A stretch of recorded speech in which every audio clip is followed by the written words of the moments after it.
വോക്കാബ്സ് മീഡിയയുടെ പുതിയൊരു അനാലിസിസ് സെക്ഷനിലേക്ക് എല്ലാ കൂട്ടുകാർക്കും സ്വാഗതം. നമ്മൾ ഇന്ന് മാത്സിന്റെ അനാലിസിസ് ആണ് ചെയ്യുന്നത്. ലാസ്റ്റ് നടന്ന CPO ആൻഡ് വുമൺ CPO പരീക്ഷയുടെ 10 മാത്സ് ക്വസ്റ്റ്യൻസ് നമ്മൾ ഇന്ന് ഒന്ന് പരിചയപ്പെടാൻ പോവുകയാണ്. പരീക്ഷയ്ക്ക് വന്ന 10 ചോദ്യങ്ങളും എളുപ്പമുള്ള ചോദ്യങ്ങളായിരുന്നു. പരീക്ഷ എഴുതിയ കൂട്ടുകാർ നന്നായി സ്കോർ ചെയ്തു എന്ന് പ്രതീക്ഷിക്കുന്നു. എഴുതാത്തവർക്ക് വേണ്ടി ഇതിന്റെ ഒരു എക്സ്പ്ലനേഷൻ വീഡിയോ നമ്മൾ ചെയ്യുന്നു. പരീക്ഷയ്ക്ക് വന്ന ചോദ്യങ്ങൾ ഏതൊക്കെയാണ് എന്ന് നമുക്ക് നോക്കാം. സമാന ബന്ധം കണ്ടെത്തി പൂരിപ്പിക്കുക. 563 ഏതായിട്ട് മാറി? 7 ആയിട്ട് മാറി. അങ്ങനെയെങ്കിൽ 196 ഏതായിട്ട് മാറും എന്നതാണ് നമ്മുടെ ചോദ്യം, അല്ലെ? ഇത് ഏതായിട്ട് മാറും മക്കളെ? എന്താണ് ഇവിടുത്തെ ലോജിക്ക്? ഇതെല്ലാം കൂടെ കൂട്ടുമ്പം നമുക്ക് കിട്ടുന്നത് 14 ആണോ? എല്ലാം കൂടെ കൂട്ടുമ്പോൾ 14 കിട്ടും. ആ 14ന്റെ പകുതിയാണ് ഈ 7. അങ്ങനെയാണെങ്കിൽ ഇതെല്ലാം കൂടെ കൂട്ടുമ്പോൾ നമുക്ക് 16 കിട്ടുന്നത്. 16 ഈ 16ന്റെ പകുതിയായിരിക്കും ഇവിടെ ഉത്തരമായിട്ട് വരുന്നത്. സോ ഇതിന്റെ ഉത്തരം 8 എന്നാണ് കിട്ടുന്നത്. അപ്പൊ ഈ ചോദ്യത്തിന്റെ ഉത്തരം ഓപ്ഷൻ ഡി ആണ് കറക്റ്റ്. 8 വരും. ഇങ്ങനെ ഒരു സാധ്യതയാണ് നമ്മൾ നോക്കുമ്പം ഇതിൽ കാണുന്നത്. അടുത്ത ചോദ്യത്തിലേക്ക് വരാം. ചോദ്യം ഇതാണ്: സമയം 3:15 ആകുമ്പോൾ മണിക്കൂർ സൂചിക്കും മിനിറ്റ് സൂചിക്കും ഇടയിലെ കോണളവ്, അല്ലെങ്കിൽ മണിക്കൂർ സൂചിയും മിനിറ്റ് സൂചിയും തമ്മിൽ ഉണ്ടാക്കുന്ന കോണളവ് എത്ര? സമയം തന്നേക്കുന്നത് 3:15 എന്നാ, അല്ലെ? 3:15 എന്ന സമയത്തിലെ മണിക്കൂർ സൂചിക്കും മിനിറ്റ് സൂചിക്കും ഇടയിലെ കോണളവ് കാണണം മക്കളെ. ഇങ്ങനെ ആലോചിച്ചാൽ മതി. കോണളവ് കാണാൻ ഓൾറെഡി നമുക്ക് ഇക്വേഷൻ അറിയാം. 30h മൈനസ് 11/2m എന്ന ഇക്വേഷൻ സൂചികൾക്കിടയിലെ കോണളവ് കാണാൻ യൂസ് ചെയ്യാം. ഇത് സബ്സ്റ്റിറ്റ്യൂട്ട് ചെയ്ത് ഉത്തരത്തിലേക്ക് എത്താൻ പറ്റും. എന്നാലും 3:15 ഒരു പ്രത്യേകതയുണ്ട്.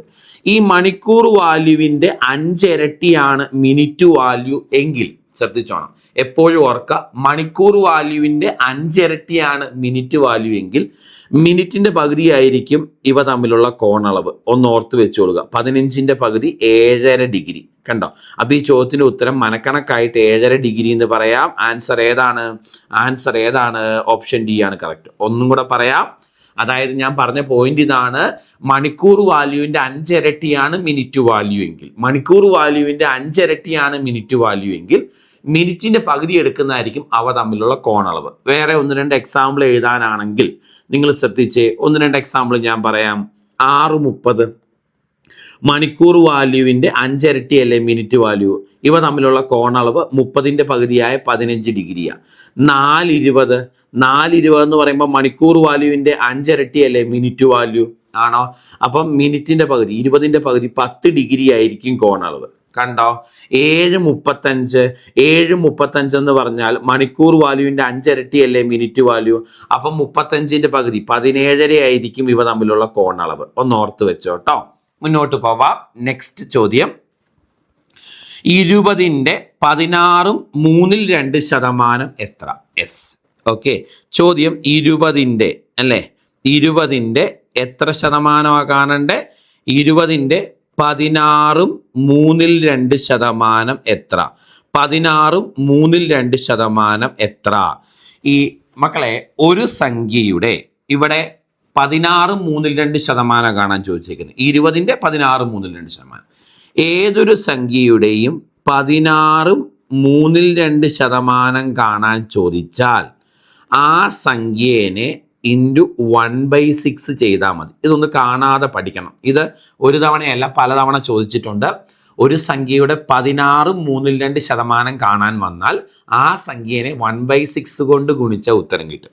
അപ്പൊ ഇവിടെ 20 × 1/6 ആയിരിക്കും നമ്മുടെ ഉത്തരം. അതായത് 20 ഡിവൈഡഡ് ബൈ 6.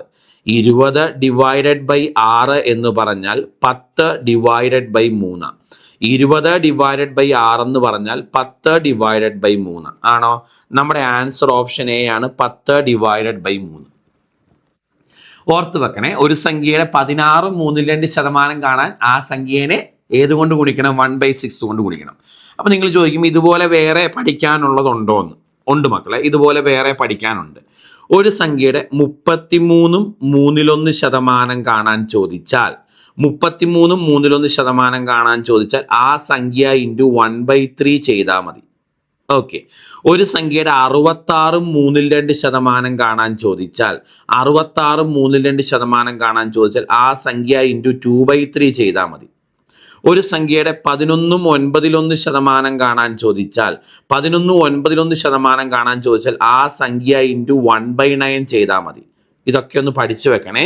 ഒരു സംഖ്യയുടെ 8/3 കാണാൻ ചോദിച്ചാൽ 8/3 കാണാൻ ചോദിച്ചാൽ ആ സംഖ്യ ഇൻറ്റു 1/12 ചെയ്താൽ മതി. ഈ കാര്യങ്ങളൊക്കെ ഒന്ന് ഓർത്തിരുന്നോണം കേട്ടോ. പരീക്ഷയ്ക്ക് വന്നിട്ടുള്ളതുമാണ്, ഇമ്പോർട്ടൻറ്റുമാണ്. കാണാതെ ഒന്ന് പഠിച്ചു വെച്ചാൽ നല്ലതായിരിക്കും.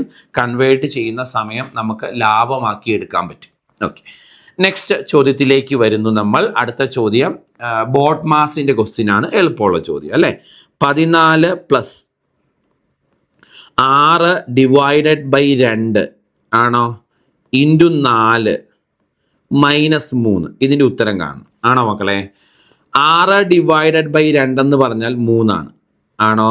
അപ്പോൾ 14 + 3 × 4 12 മൈനസ് 3 എന്ന് വരും അല്ലേ. സോ 26 ഇത് കൂട്ടുമ്പോൾ കിട്ടുന്നത്. 26 നിന്ന് 3 കുറച്ചാൽ 23 ഇതിൻ്റെ ഉത്തരമായിട്ട് വരുന്നത്.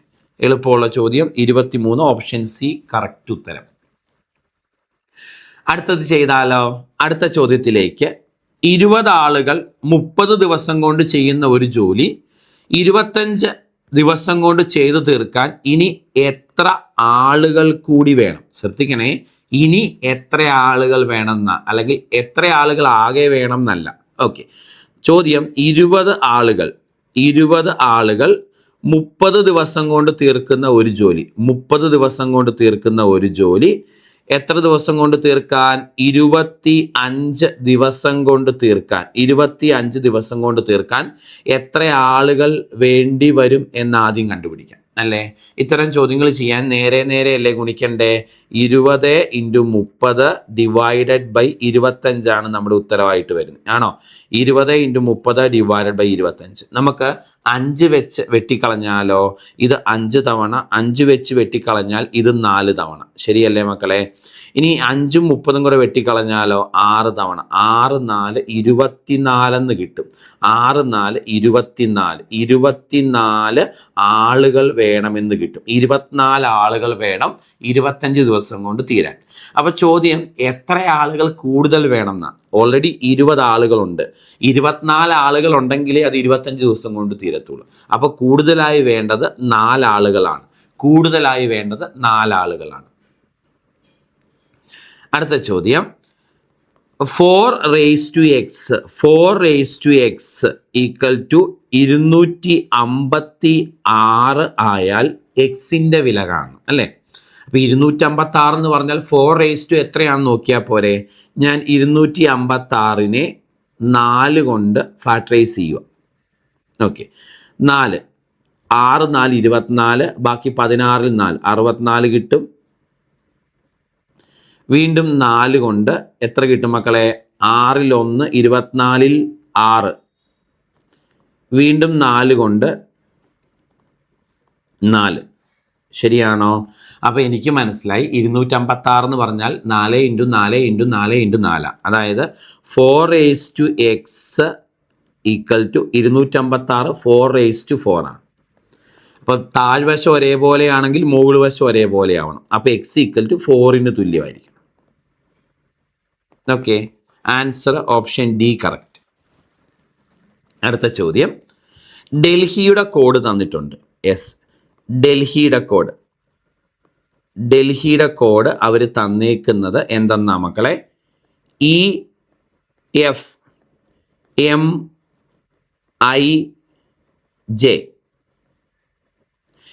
EFMIJ എന്നാണ് അല്ലേ. ഓക്കെ, അങ്ങനെയെങ്കിൽ കണ്ടുപിടിക്കേണ്ടത് എന്തിൻ്റെ കോഡാ? കണ്ടുപിടിക്കേണ്ടത് കൊല്ലത്തിൻ്റെ കോഡ് ആണോ?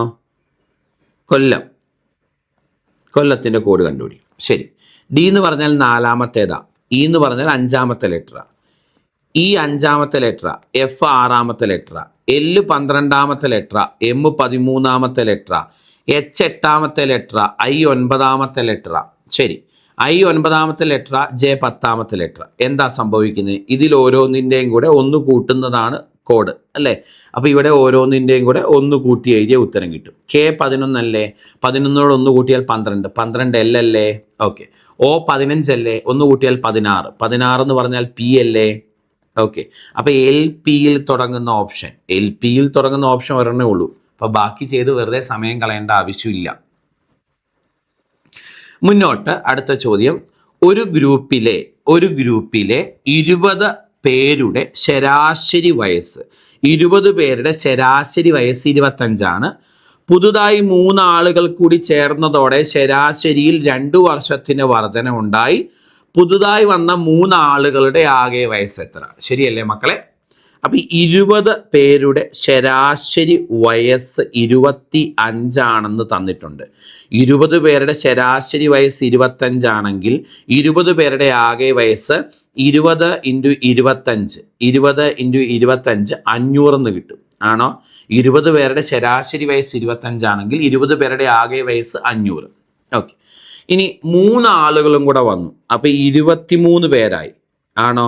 അപ്പോൾ ശരാശരിയിൽ 2ന്റെ വർധന ഉണ്ടായെന്ന് പറഞ്ഞാൽ ശരാശരി വയസ്സ് 27 ആയെന്നാണ് പറഞ്ഞേക്കുന്നത്. 3 പേരും കൂടെ വന്നപ്പോൾ ആകെ എണ്ണം 23 ശരാശരി വയസ്സ് 27 ആണോ? അപ്പോൾ 23 പേരുടെ ശരാശരി വയസ്സ് 27 ആണെങ്കിൽ 23 പേരുടെ ആകെ വയസ്സ് 23 × 27 എന്ന് കിട്ടും. 23 × 27 621 എന്ന് വരും. 621 അല്ലേ? അപ്പോൾ ഇതിൻ്റെ ഡിഫറൻസ് ആയിട്ട് വരുന്ന 121 ഈ പുതുതായി വന്ന 3 ആളുകളുടെ ആകെ വയസ്സ്. കാരണം എന്താ? 20 പേരുടെ ശരാശരി വയസ്സ് 25. അപ്പോൾ 20 പേരുടെ ആകെ വയസ്സ് 500. 23 പേരുടെ ആകെ വയസ്സ് 621. അപ്പോൾ എക്സ്ട്രാ വന്ന 121 ഈ 3 പേരുടെയും കൂടെ ആകെ വയസ്സ്. സോ ആൻസർ 121 എന്ന് കിട്ടും. നമ്മുടെ ഓപ്ഷൻ സി ആണ് 121. അടുത്ത ചോദ്യം. താഴെ കൊടുത്തിരിക്കുന്നവയിൽ ചെറിയ ഭിന്നസംഖ്യ ഏത്? ഓക്കെ, നമുക്ക് ആ ഭിന്നസംഖ്യകളൊന്ന് പരിശോധിക്കാം. ഒന്നാമത്തേത് 7/9 എന്നതാണ്. രണ്ടാമത്തേത് 7/15 എന്നതാണ്. മൂന്നാമത്തേത് 7/12 എന്നതാണ്. നാലാമത്തേത് 7/8 എന്നതാണ് അല്ലേ? ഇങ്ങനെ 4 ഭിന്നസംഖ്യകൾ തന്നിട്ടുണ്ട്. ഇതിൽ ചെറുത് ഏതെന്നാണ് കണ്ടുപിടിക്കേണ്ടത്. ചെറുത്. പ്രത്യേകത, ഇതിൻ്റെ എല്ലാ അംശം ഒരേപോലെയാണ്. മുകളുവശം ഒരേപോലെയാണ്. ആണോ? മുകളുവശം ഒരേപോലെയാണെങ്കിൽ വലിയ ഭിന്നസംഖ്യ കാണാൻ എന്ത് ചെയ്യണം? ഓക്കെ, മുകളുവശം ഒരേപോലെയുള്ള ഭിന്നസംഖ്യകൾ തന്നാൽ വലിയ ഭിന്നസംഖ്യ കാണാൻ താഴെ ചെറുത് വരുന്ന ഭിന്നസംഖ്യയായിരിക്കും വലിയ ഭിന്നസംഖ്യ. അതായത് ഛേദം ചെറുതായിരിക്കണം. ഒന്നുകൂടെ പറയാം. അംശങ്ങൾ ഒരേപോലെയുള്ള ഭിന്നസംഖ്യ തന്നാൽ അതിൽ വലിയ ഭിന്നസംഖ്യ കാണാൻ ചെറിയ ഛേദമുള്ളതായിരിക്കും വലുത്. ഇവിടെ ചോദിച്ചിരിക്കുന്ന ചെറിയ ഭിന്നസംഖ്യ ഏതെന്നാ? ആണോ? അപ്പോൾ അതിന് വിപരീതം പഠിക്കണം. ചെറിയ ഭിന്നസംഖ്യ എന്ന് പറഞ്ഞാൽ ഛേദം വലുതായിട്ടുള്ളതാണ് ചെറുത്. ഛേദം വലുത്. ആണോ? ഛേദം വലുത് എന്ന് പറഞ്ഞാൽ ഏതാ മക്കളെ? ഛേദം വലുത് എന്ന് പറയുമ്പോൾ ഓപ്ഷൻ ബി അല്ലേ? ഓക്കെ, അപ്പോൾ ഈ ചോദ്യത്തിൻ്റെ ആൻസർ ഓപ്ഷൻ ബി ആണ്. ഒന്നുകൂടെ പറയാം. അംശങ്ങൾ ഒരേപോലെ വന്നാൽ ചെറിയ ഛേദമുള്ള ഭിന്നസംഖ്യ വലിയ ഭിന്നസംഖ്യ, വലിയ ഛേദമുള്ള ഭിന്നസംഖ്യ ചെറിയ ഭിന്നസംഖ്യ. ഒന്നുകൂടെ പറയട്ടെ. അംശങ്ങൾ ഒരേപോലെ വന്നാൽ ചെറിയ ഛേദമുള്ള ഭിന്നസംഖ്യ വലിയ ഭിന്നസംഖ്യ, വലിയ ഛേദമുള്ള ഭിന്നസംഖ്യ ചെറിയ ഭിന്നസംഖ്യ. അങ്ങനെ ഓർത്ത് വെക്കുക കേട്ടോ. മുന്നോട്ട് പോവാം. നമ്മുടെ അടുത്ത ചോദ്യം, ഒറ്റയാനെ കണ്ടെത്തുക. ഇതിലേതാണ് ഒറ്റയാൻ കൂട്ടത്തിൽ പെടാത്തത് എന്ന് കണ്ടുപിടിക്കണം. ഏതാ മക്കളെ ഇതിൽ ഒറ്റയാനായിട്ട് കിടക്കണേ? കൂട്ടത്തിൽ പെടാതെ കിടക്കുന്നയാൾ 399. കാരണം ബാക്കിയുള്ളതെല്ലാം പൂർണ്ണവർഗങ്ങളാണ്. 324 18ൻ്റെ സ്ക്വയറാണ്. 324 എന്ന് പറഞ്ഞാൽ 18ൻ്റെ സ്ക്വയറാണ് 324. 625 നിങ്ങൾക്ക് എല്ലാവർക്കും അറിയാം 25ൻ്റെ സ്ക്വയറാണ്, 25ൻ്റെ സ്ക്വയറാണ്. ആണോ? 529 23ൻ്റെ സ്ക്വയറാണ് മക്കളെ, 23ൻ്റെ സ്ക്വയറാണ്. അപ്പോൾ അതെല്ലാം പൂർണ്ണവർഗങ്ങളാണ്. 399 ഒരു പൂർണ്ണവർഗം അല്ല. അപ്പൊ നമ്മുടെ 10 ക്വസ്റ്റ്യൻസും കംപ്ലീറ്റ് ആയിട്ടുണ്ട്. CPO വുമൺ CPOയുടെ ഈ 10 ക്വസ്റ്റ്യൻസും നിങ്ങൾക്ക് ചെയ്യാൻ പറ്റുന്നതായിരുന്നു അല്ലേ മക്കളെ? 10 ക്വസ്റ്റ്യൻസും ചെയ്യാവുന്നതായിരുന്നു. എല്ലാം എളുപ്പമുള്ള ചോദ്യങ്ങളായിരുന്നു. ബുദ്ധിമുട്ടുള്ള ചോദ്യം ഒന്നും തന്നെ ഇല്ലായിരുന്നു. സോ നിങ്ങൾ നന്നായി പെർഫോം ചെയ്തു എന്ന് പ്രതീക്ഷിക്കുന്നു. താങ്ക്